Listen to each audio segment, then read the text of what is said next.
Pastor, meu amado, bem-vindo de volta à nossa escola bíblica. Nós estamos estudando o livro de Levítico.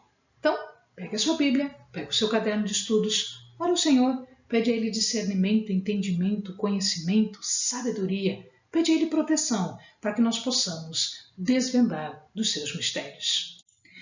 Nós já havíamos visto, inclusive, o capítulo 16 do Dia da Expiação, e estamos iniciando então hoje o capítulo 17. A segunda metade, então, do livro de Levítico começa com leis rituais e leis de toda a natureza, de toda a sorte, leis diversas. Em relação ao sangue sacrificial, a regra proíbe se imolar, se matar o animal e verter o sangue sem oferecer a Deus. Então, este sangue deveria ser oferecido a Deus. A palavra diz que esta situação equivale ao que se chama de culpa do sangue, ou seja, esse desperdício do sangue, porque sangue é vida e ele pertence a Deus, e ele estaria sendo deitado na terra sem a oferta a Deus, sem a adoração a Deus. Também é proibido o sacrifício feito que não seja na área do tabernáculo, ou seja, quando se faz um sacrifício, se faz num terreno santo, um terreno livre de pecado. Então, por isso é que eles evitavam fazer, eles não faziam o sacrifício fora da área do tabernáculo.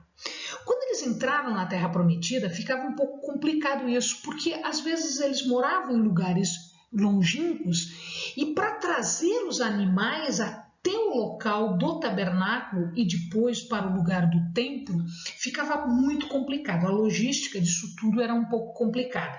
Então, o que eles faziam? Eles permitiam, eles minimizavam as regras no sentido de que eles permitiam vender os animais lá, pegar este dinheiro, comprar outro animal e oferecer este animal no santuário.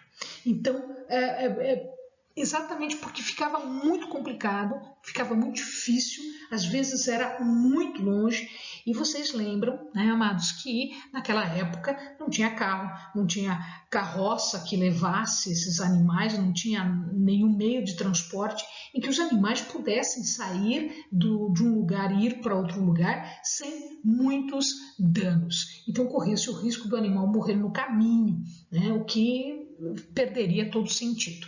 Então eles faziam isso. Nós já vimos que o sangue não podia ser ingerido, eles estavam proibidos de ingestão do sangue. O sangue, toda vez que se matava um animal, seja no santuário como sacrifício, ou seja, numa outra circunstância, o sangue nunca deveria ser ingerido. Ele deveria ser drenado ou lavado, ou seja, a carne para ser consagrada, a carne para ser santificada, a carne para ser chamada kosher, ela não deve estar com sangue, ela tem que estar livre deste sangue. Até hoje existem alguns frigoríficos, alguns matadouros que são especialistas neste tipo de produção de carne. Então, nesta circunstância, antes de se fazer qualquer preparo da carne, o sangue é todo drenado, o sangue é todo lavado e aí a carne não fica contaminada. E aí as pessoas poderão, comprando, né? As pessoas poderão se alimentar desta carne que não está contaminada com o sangue. Na verdade, é uma contaminação ao inverso, né? Porque o sangue, na verdade, pertence a Deus. A punição para qualquer transgressor das regras ainda continua sendo a eliminação do meio do povo, ou seja, ele seria cortado. Algumas outras leis e algumas outras punições são colocadas aqui. A ideia é que A santidade das pessoas era um atributo derivado deste atributo de Deus. Deus era santo, portanto, todos deveriam ser santos. A santidade é um atributo, é uma característica moral. E a santidade deve afetar todo o comportamento e o caráter de uma pessoa. Então, se uma pessoa ela está consagrada, separada, santificada, o seu comportamento deve refletir isso e o seu caráter deve refletir isso. As bênçãos de Deus, elas seriam derramadas se o povo estivesse em obediência. Portanto, a obediência era mais importante do que, inclusive, o sacrifício. O sacrifício sem obediência não tinha razão nenhuma. Então, por isso que todo sacrifício ele tinha que ser feito de acordo com as regras que eram postas por Deus. Então, vejamos lá. Estas regras estavam colocadas tanto nos estatutos quanto nos seus juízos e ordenanças. O que é um estatuto? O estatuto é uma regra de comportamento. A gente acabou de falar que a santidade é um atributo que afeta o comportamento. Então, o estatuto é uma regra de comportamento que é dada, que é entregue por uma autoridade e que é registrada tanto para a nossa instrução quanto para a nossa orientação. Então, de quem é essa autoridade? Essa autoridade é de Deus. Ela foi dada por Deus, ela foi registrada.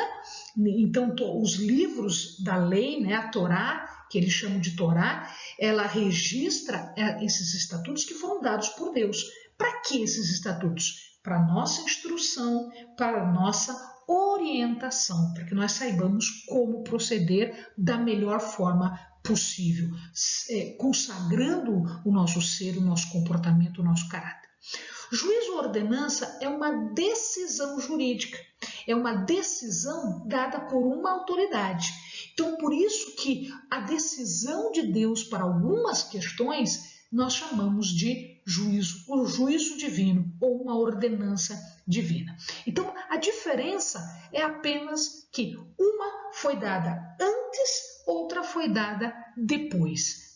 Uma foi dada antes, Deus nos dá essas regras todas, e depois da sua decisão, ele nos dá o juízo ou a ordenança. Em relação às uniões, o Amado já viu, a gente já teve a oportunidade de estudar Esdras e Neemias. Se o Amado ainda não fez isso, os vídeos estão à disposição. Num determinado momento, tanto Esdras quanto Neemias exigem do povo que voltou do cativeiro algumas regras em relação à união.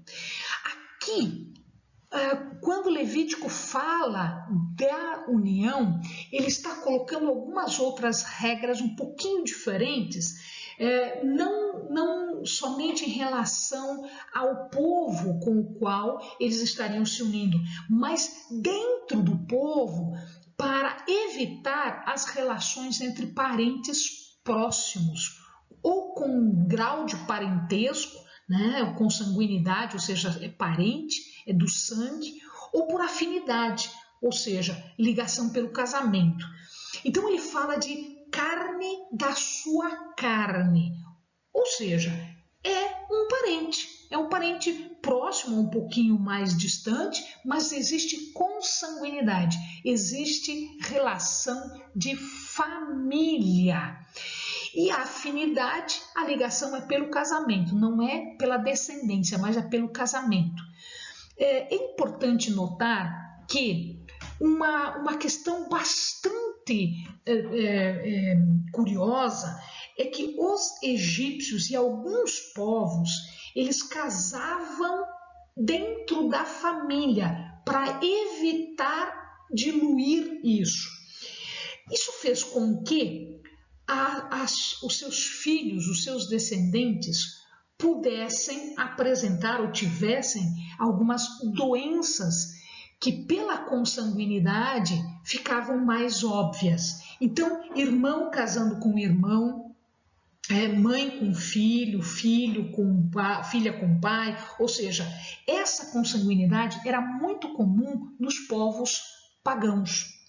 Então, Deus dá uma regra de evitar esse tipo de coisa. Quando ela fala descobrir a nudez, ela está falando em relação sexual mesmo. Descobrir a nudez, relação sexual. Descobrir os pés, é relação sexual. Então era proibido a mãe com o filho, mas era uma madrasta, também é proibido. Mãe ou madrasta com o filho, irmã ou meia-irmã. E aqui nós temos curioso, Abrão era casado com uma meia-irmã, mas ele foi casado antes das regras serem colocadas. Então, naquela época, estava se admitindo. Depois das regras postas, não se admitia mais o casamento com irmã ou meia-irmã, que era muito comum no Egito, por exemplo. Neta ou enteada neta, também era proibido o casamento, com tia ou com nora. Aqui uma coisa interessante, o casamento de um homem com a sua nora era possível quando acontecia o levirato. O que é o casamento levirato? O casamento levirato é quando um homem morre antes de ter filhos. Então, quando um homem morre antes de ter filhos, antes de ter descendência, é permitido e é, inclusive, incentivado o chamado casamento levirato. Então, um dos seus irmãos, que tem maior proximidade com o falecido, deve se casar com a viúva. Para quê? Para que ele possa dar filhos a esta mulher. O primeiro filho nascido da viúva não é contado como filho do pai de sangue, não é contado como um filho biológico. Ele é contado como um filho do falecido, para que a descendência seja mantida. Então, ele é tido como filho do falecido. Também não é possível casar com a mulher e com a sua filha, isso era abominável aos olhos do Senhor, e não era possível ter casamentos com irmãs, porque isso podia gerar uma rivalidade das esposas irmãs enquanto elas estivessem vivas. E aqui nós vamos ver que Jacó casou com as duas irmãs.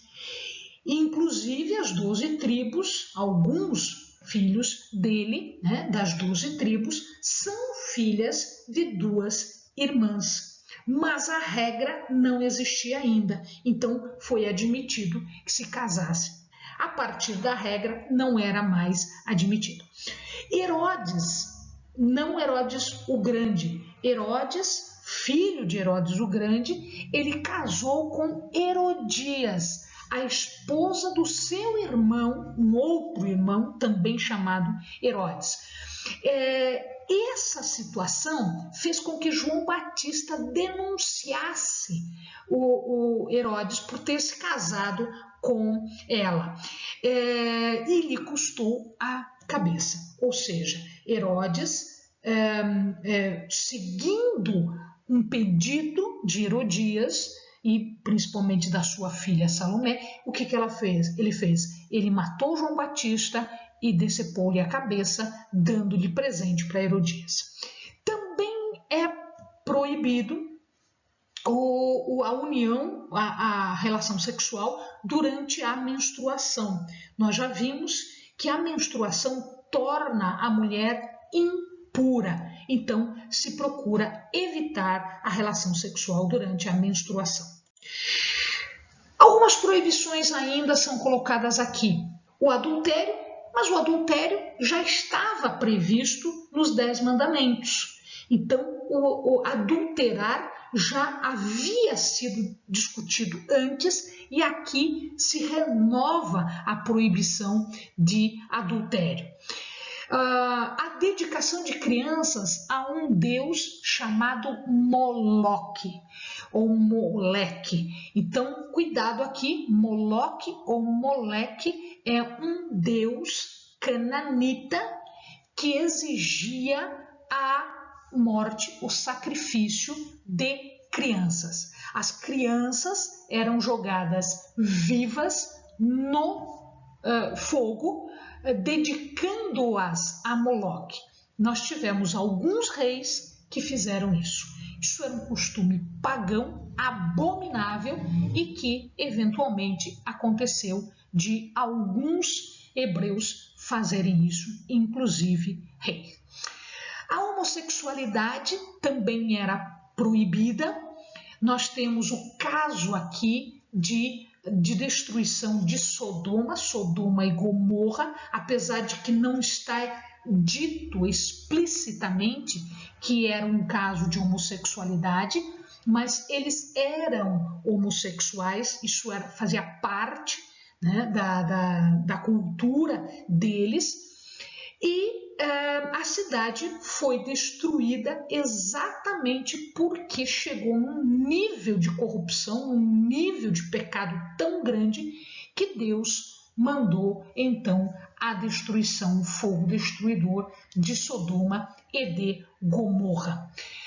A bestialidade também é proibida. O que é bestialidade? Bestialidade é a união sexual com um animal.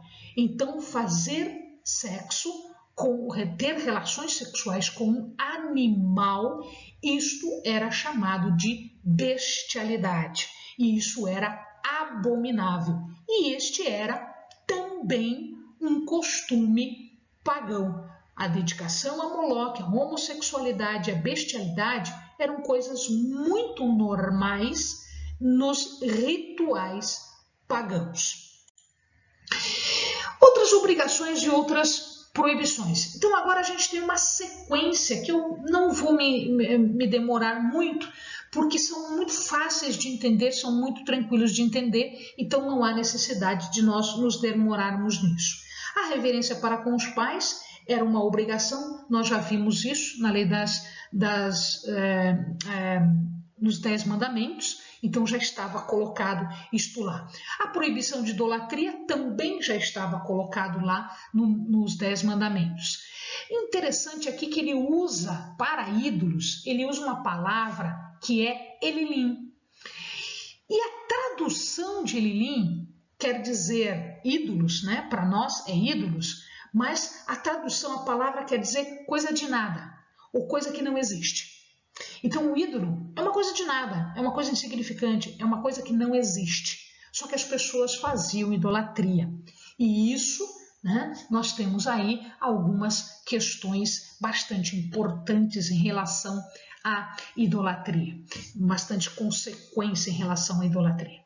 Proibição de emprestar dinheiro com juros para outro israelita, para terceiras pessoas que não fossem do povo de Israel, podiam emprestar com juros, mas entre eles era proibido. Proibição de furto, proibição de desonestidade, proibição de mentira. Ou seja, se nós somos santos, nós não vamos furtar, agirmos de forma desonesta ou mentirmos. O juramento falso também era proibido pelo nome de Deus. Então, inclusive o nome de Deus, depois de um tempo, era inclusive pecado falar o nome de Deus. Tanto é que na Bíblia o nome de Deus não é lido. Quando eles leem o nome de Deus, eles não falam Deus. Eles dizem outras palavras para substituir o nome de Deus. Era proibido explorar qualquer pessoa por qualquer modo de exploração, isto era proibido. Era obrigatório fazer o pagamento ao trabalhador antes que caísse a noite. Por quê? À noite, quando caía a noite, virava o dia. Então, para eles, ao anoitecer, já começava um outro dia, diferente do nosso, né? que começa à meia-noite. Para eles não, era ao anoitecer. A proibição de amaldiçoar um surdo ou de colocar obstáculo diante dos cegos. São todas regras morais, são todas regras éticas, são todas regras de comportamento que qualquer pessoa minimamente ética, minimamente de comportamento, né, vai observar. Continuando essas regras, proibição de justiça pervertida, ou seja, um julgamento com base na posição social da pessoa ou no dinheiro que essa pessoa tem, na posição econômica, e não em relação à justiça. Isso foi bastante falado depois pelos profetas e eles tiveram que responder por este tipo de comportamento. Proibição de cruzar tipos diferentes de gado, proibição de plantio de sementes diferentes no mesmo pedaço de terra, proibição de fazer roupas com diferentes tipos de tecido. Então essa mistura era proibida também. Proibição de relações com uma escrava, relações sexuais com uma escrava, se ela fosse noiva. A proibição de colher frutos nos 3 primeiros anos, né? Plantou-se as 3 primeiras produções, não se colhia, e a 4ª produção também se colhia, mas não se utilizava, isto é, oferta de primícia, isto é, oferta de louvor ao Senhor. A proibição de prática de agouro, né, ou adivinhação, é a mesma coisa, né, de adivinhação ou agouro. Também nós vamos ter a proibição de arrumar os cabelos, fazendo curvas redondas nas têmporas, né, do lado da cabeça ou na barba, e proibição de fazer incisões na pele, né? Por exemplo, as tatuagens. Isto era proibido porque isto era, de acordo com os pagãos, era uma forma de se apresentar em luto. Então, isto refletia um luto pagão, portanto, não podia se misturar. Proibição de desfigurar a pele, fazendo qualquer tipo de corte, qualquer tipo de alteração, o uso de qualquer tipo de coisa que pudesse desfigurar a pele. Não era possível alugar a filha como prostituta, isto era comum entre os cananeus. A proibição de necromancia, consulta dos mortos, e aqui nós vamos ver que Saul fez isso e ele foi definitivamente cortado quando ele faz isso, quando ele foi até Endor, a cidade de Endor, pouquinho antes da batalha, e ele chama Samuel, né? Ele consulta uma necromante, e o resultado disso é que ele morre na batalha. A proibição de oprimir ou de explorar estrangeiros ou visitantes, porque Deus diz que o povo dele foi estrangeiro visitante fora, foi o estrangeiro visitante em local, né, em Egito. Tratar com imparcialidade e equidade as pessoas nas decisões jurídicas ou comerciais. Então, a mesma situação de sempre. E, finalmente, a maioria dos pecados deveriam ser punidos com a eliminação do transgressor, ou seja, a morte súbita, sentença de morte, ou por apedrejamento ou de outra forma. O apedrejamento era utilizado para a blasfêmia, idolatria, profanação do sábado, ocultismo, necromancia, mediunidade, feitiçaria, amaldiçoar pai e mãe, adultério, as relações com parentes primários, homossexualidade e bestialidade. Para todos esses pecados era o apedrejamento. Queimar com fogo quando se casasse com a mulher e a sua filha, e uma punição de ficar sem filhos era quando se casasse com tia ou cunhada. Isso não acontecia se fosse o levirato. No levirato, Deus abençoaria com a prole, exatamente para não cortar o nome do morto, né? Porque ele faleceria sem filhos. Então, o parente próximo teria a obrigação de gerar um filho. Amém, amados? Bons estudos!